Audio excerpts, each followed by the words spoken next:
केदारनाथ से सीधे बद्रीनाथ। एक ऐसा मार्ग जिससे गुजरने के बारे में कोई सामान्य मानवी तो सोच भी नहीं सकता था, जहां मानो मनुष्य जीवन का अस्तित्व ही नहीं था।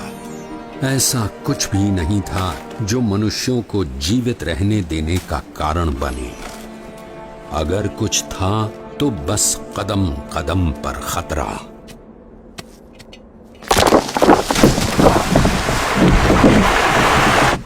शून्य के नीचे का तापमान जो पानी को पीने के लायक भी नहीं छोड़ता था।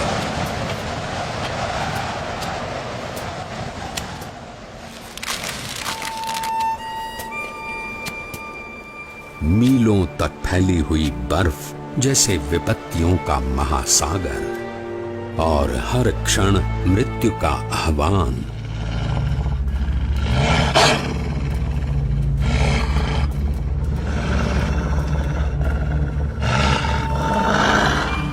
पर केवल 11 वर्ष का एक बालक कृत निश्चयी था अपने ध्येय तक पहुंचने के लिए।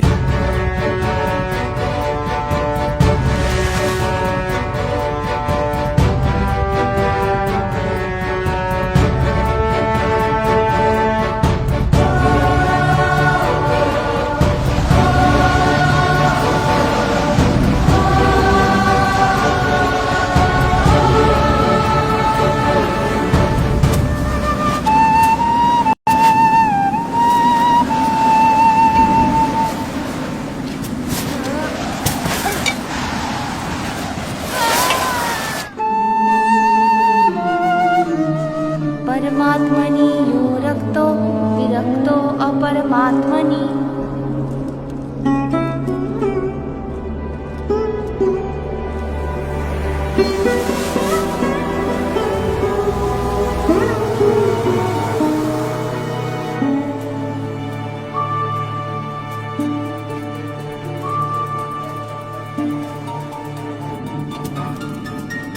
परमात्मनि यो रक्तो विरक्तो अपरमात्मनि।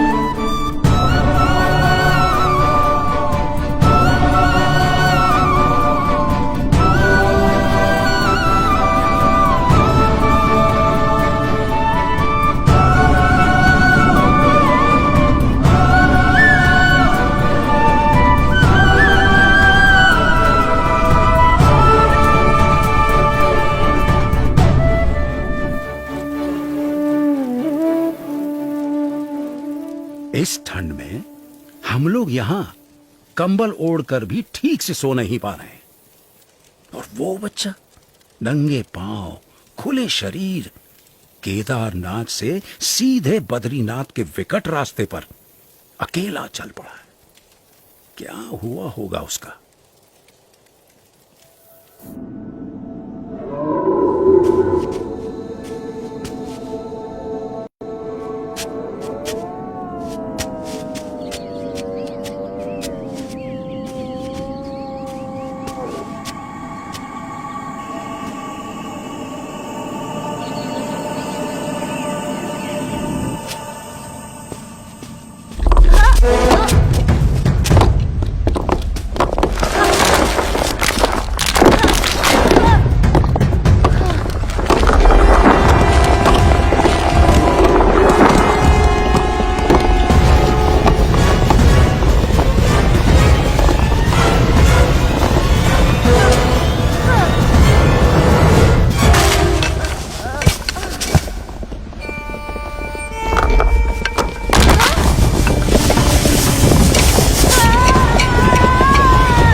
ऐसा क्या था जिसके कारण कोई भी प्रकार की परिस्थिति नीलकंठ वर्णी को रोक सकने में असमर्थ हो जाती थी।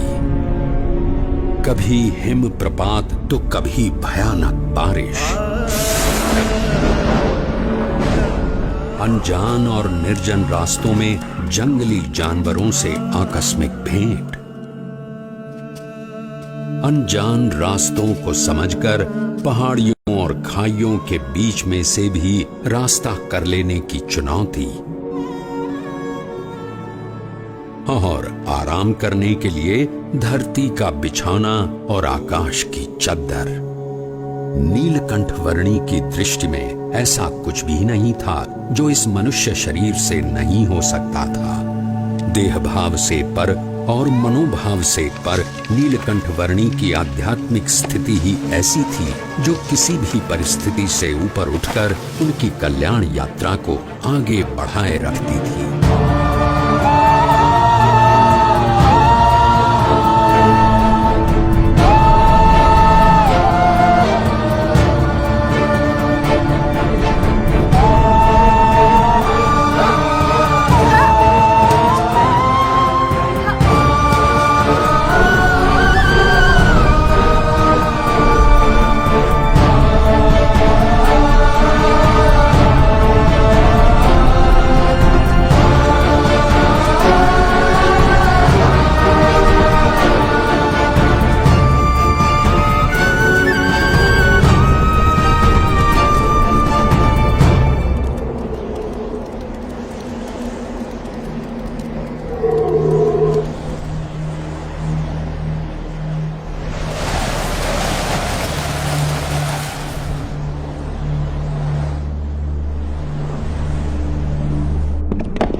ऐसे विपरीत हालात में भी अपने नियम, धर्म और अपनी भक्ति के नित्य क्रम के साथ कोई भी समझौता न करके भक्ति की प्रणाली की पुष्टि करता हुआ एक ऐसा उदाहरण नीलकंठ वर्णी ने प्रस्थापित कर दिया जो सदा के लिए भक्ति रीति का पोषण करता रहेगा।